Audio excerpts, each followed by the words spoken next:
ولی ولی کر لو، پیار سے پھر علی علی کر لو۔ روح جب تک ہے جسم میں باقی، مومنو تم نبی نبی کر لو۔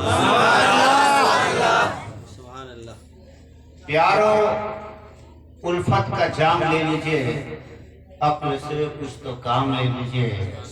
پیارو الفت کا جام لے لیجئے، عقل سے کچھ تو کام لے لیجئے۔ اور پار ہونا ہے اگر قیامت میں، بس محمد کا نام لے لیجئے۔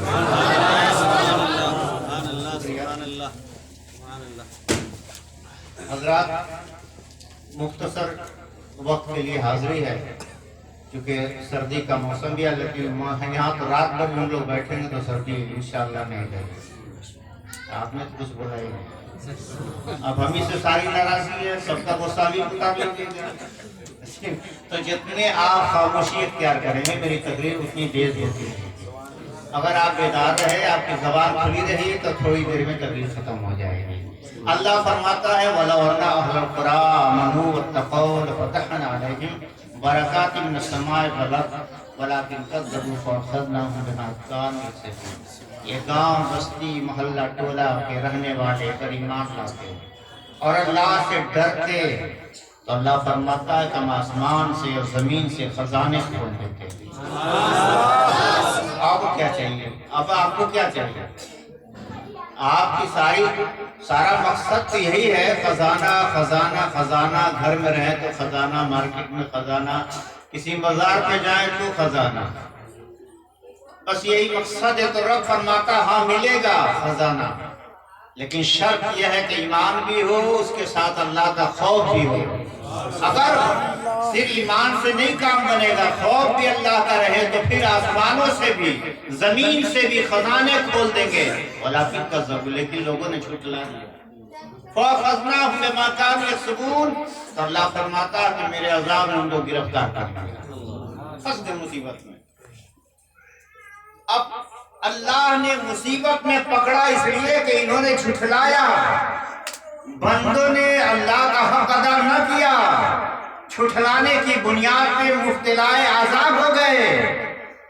اور پیارے نبی علیہ السلام سے لے کر کے پہلے کے تمام انبیاء مرسلین جتنے آئے، سب دور میں ذکر خدا کرنے والے سکون کی زندگی گزار کرتے ہیں۔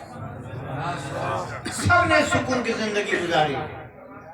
حضور نبی کریم علیہ السلام کی بارگاہ میں ایک صحابی آئے غربت کا حال بیان کرنے، یا رسول اللہ غربت ہے، غریبی ہے، لاچاری ہے، مجبوری ہے۔ حضرت علی بیٹھے تھے، نبی پاک نے دعا فرمائی، اللہ تعالیٰ برکت دے۔ سبحان اللہ۔ نبی کی دعا ہے، کسی اور کی تو دعا ہے نہیں، نبی کی دعا ہے۔ نبی کی دعا قبول نہ ہو، بندے کو فیصلہ پہنچا ہو ہی نہیں سکتا۔ نبی نے دعا کر دی، صحابی نے کہا کہ پھر مجھے ملا کیا؟ ملا کیا مجھے ابھی؟ حضرت علی وہی بیٹھے تھے، ہاتھ پکڑ کے دبایا، چپ کر، تم کو سمجھ میں نہیں آتا، چل بتاتے ہیں۔ سبحان اللہ، سبحان اللہ۔ علی کہا لے سمجھایا، اس طرح سوال نہیں کیا، تو نے کہا نبی نے دعا کر دی، انتظار کر، اللہ کی طرف سے برکت آئے گی اور یقیناً آئے گی، اس لیے کہ دعا کسی اور کی نہیں ہے، یہ دعائیں مصطفیٰ ہے، جن کے لب کھلتے ہیں تو اللہ رحمت کی برساتیں کر دیتا ہے، جن کی انگلی کے اشاروں سے چاند ٹکڑے ہوتا ہے، سورج پلٹا کھاتا ہے، کنکری کرنا پڑتی ہے، انگلیوں سے پانی کے چشمے پھوٹ نکلتے ہیں۔ سنو یہ نبی کی دعا ہے، یہ کسی اور کی دعا نہیں ہے۔ یہ کسی اور کی دعا ہوتی تو اور بات ہوتی، رسول کی دعا ہے۔ تھوڑے ٹائم بیتے تھے، ابھی تھوڑے جائے، وہ صحابی مدینہ سے باہر، آبادی سے باہر کہیں بیٹھ کے پیشاب کر رہے تھے، بغل میں چوہے کا بل تھا، بغل میں وہ پیشاب کر رہے تو چوہے کے بل سے ایک چوہا ایک ہیرا نکال کے لایا۔ اگر بولنا ہے تو بول لیجیے، پھر بعد میں نہ جان۔ جس کو یہ امید ہے، سنیے، جس کو یہ پتا ہے کہ صبح زندہ اٹھے گا، جسے یہ پتا ہے کہ صبح زندہ اٹھے گا، وہ چپ رہے۔